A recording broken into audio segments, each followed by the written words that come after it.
Hi, I want to talk about Elizabeth Barrett Browning.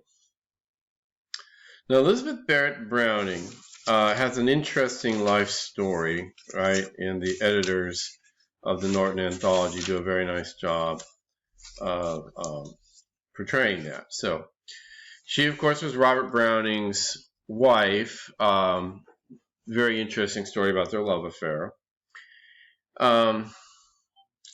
But what really matters to us is her verse novel, Aurora Leigh. Now, the concept of a verse novel is, let's be frank about it, pretty foreign to us today in the 21st century. In the 19th century, in Victorian England, where Elizabeth Barrett Browning is, of course, right, the novel is increasingly popular, especially in the rising literacy of the middle class, right? And we obviously have Jane Austen, the Bronte sisters, and even novelists before that who we have not studied or read. But there is still kind of a, what's the best way to put it? A class distinction. And, this is the thing that we see, for instance, in Lord Byron, when he and Mary Shelley and Percy Bysshe Shelley were in, John Polidori were off in Geneva, right, and telling each other ghost stories. And the idea of the ghost story, the famous challenge where Byron said, you know what, any of us could write something better than this. Because it was kind of considered a hack sort of form of literature. Incidentally, of course, out of that famous challenge comes two of the greatest monsters of our time. The story of Frankenstein by Mary Shelley and John Polidori's piece called The Vampire, which is the first story that really fused or brought together the idea of a blood-sucking monster, which is a very old monster, but fused it with the idea of an attractive, charismatic person, right? So, which, of course, Bram Stoker takes later and turns into Count Dracula at the end of the 19th century. The point here, though, is that there was a certain class bias against the novel as a form, and poetry was privileged. But even by Barrett's time, right, it was clearly evident that poetry was starting to decline in terms of its ability to be popular with a large audience, okay? Whereas before, no TV, no radio, no internet, right? People were very literate and poetry was really huge. Now they have this novel, which is more accessible and in many ways, better suited, if you will, for the masses. And so the verse novel is an attempt essentially to marry the idea of the novel with the language of poetry. It is a mistake, it is wrong to call such works epic poetry. Some people do that, but that's a careless use of the language.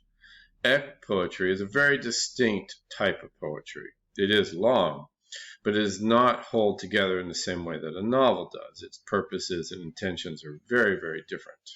Okay, so don't call it an epic poem. It's not an epic poem.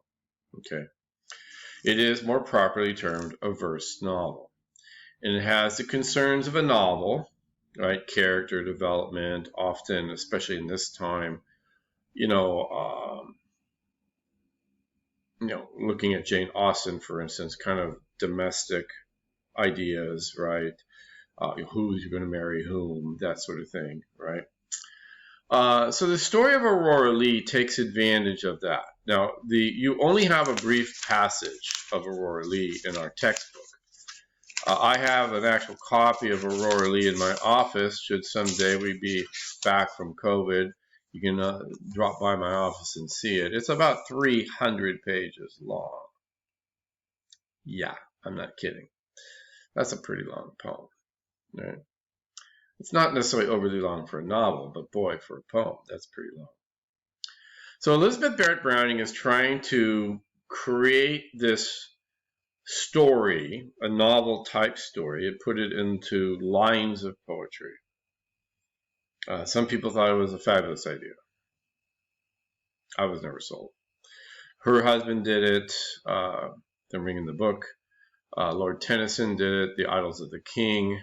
But clearly it wasn't really a format that took off. Okay. Now, let's talk about Aurora. The character Aurora is an orphan. Okay. In this respect, this whole story is what we call Künstlerroman. All right. Künstlerroman, which is basically the story of the artist coming into being. Right. And often in this dynamic, this Künstlerroman, this kind of a work, the character, the main character, is an orphan, either literal or metaphorical. In this case, Aurora Leigh is a literal orphan.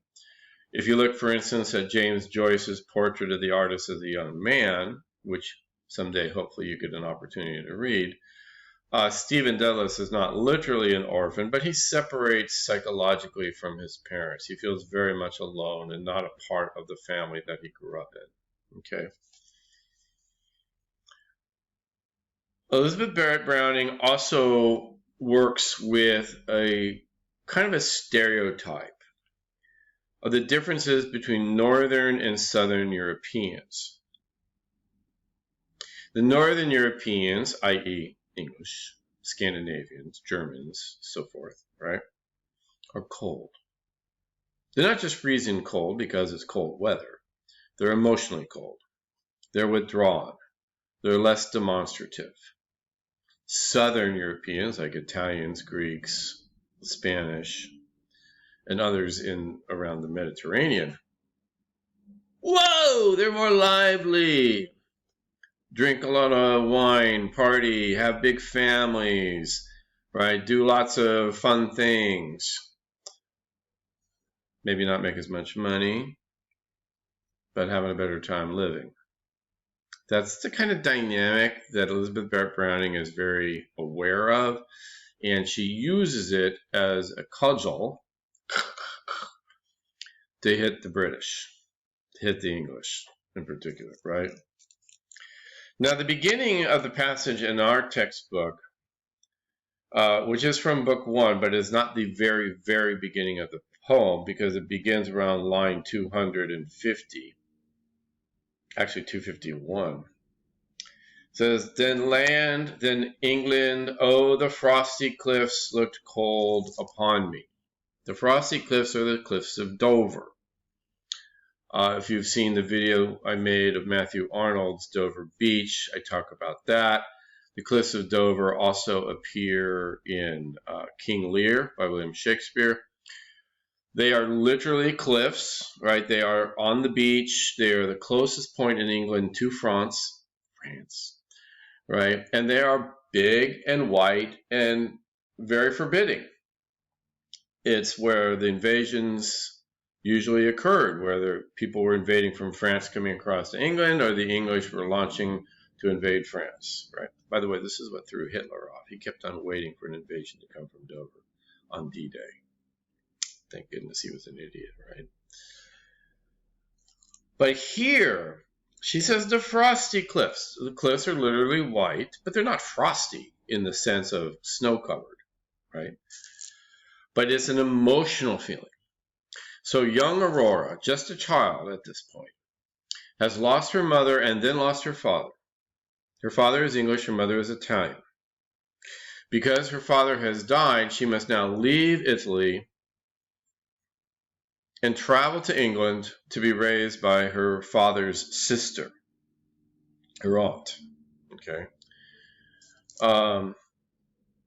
And look at this. I mean, this opening passage really emphasizes the coldness of the English, as at least perceived by Aurora.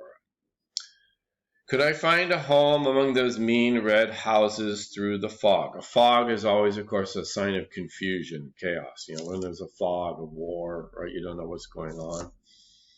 You can't see what's going on in a fog. She cannot see. You know, again, she's a child. She doesn't understand things. She doesn't even understand English. And when I first, well, she does, but not as well. When I first heard my father's language, when I heard my father's language first from alien lips which had no kiss for mine, I wept aloud, then laughed, then wept, and then wept. And someone near me said the child was mad, meaning insane, through much seasickness. The train swept us on. Was this my father's England, the great isle? The ground seemed cut up from the fellowship of verdure, field from field, as man from man. Fences, fences, fences, fences. Think of Robert Frost, right? Good fences make good neighbors, after all, right? Mm-hmm. Everything is chop, chop, chop, chop, chop. Everything is chopped up, sealed up with fences, hedges. There's not this wide open field. Everybody's got their tiny little spot. This is mine, don't walk into it. Right, that kind of thing. The skies looked low and positive, as almost you could touch them with a hand, and dared to do it they were so far off from God's celestial crystals, all things blurred and dull and vague. She can't make any sense out of it all. Did Shakespeare and his mates absorb the light here? Shakespeare seems so lively, so full of energy, yet England, as seen here, seems devoid of it all. Did it all go with Shakespeare and all the people, that great burst of creativity during Elizabethan England? Is it all gone now? Right? As we see going through Aurora Leigh, Aurora has this aunt who takes care of her who is very unaffectionate, very unemotional, right? She does it because it's her duty, not because she loves Aurora. And she's, in fact, very, very bitter. This aunt is very bitter and really holds it against Aurora because her mother, the Italian woman, had stolen the brother away. Stolen the brother away from what? From her, the sister. Because in this time period, thank God this is not true anymore, the brother would be responsible for the sister if she was not married. And this aunt has never been married. Right? She's alone. Hard to imagine why. And basically felt like, she was taken from being the first of, importance to her brother to the second of importance to her brother. And that she's very bitter about. One other thing I really want to point out, and there's a lot of things here, of course, but look at the education of women, which begins about line 384, okay? And read those passages and think about Mary Wollstonecraft.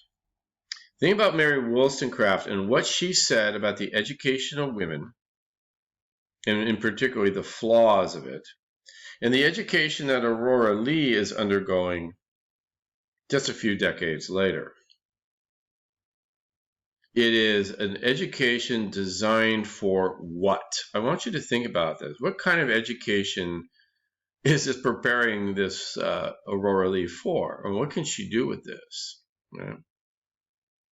The education that she is given, and I don't want to throw conclusions into your mind, but I want you to really pay very careful attention. I mean, what could a person, man or woman, who is educated in the fashion in which Aurora Leigh is educated, what could that person do?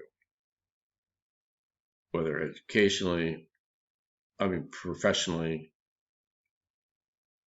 personally, intellectually. Think about it, okay? The passage basically concludes, and I only wanted you to read the passage from book 1.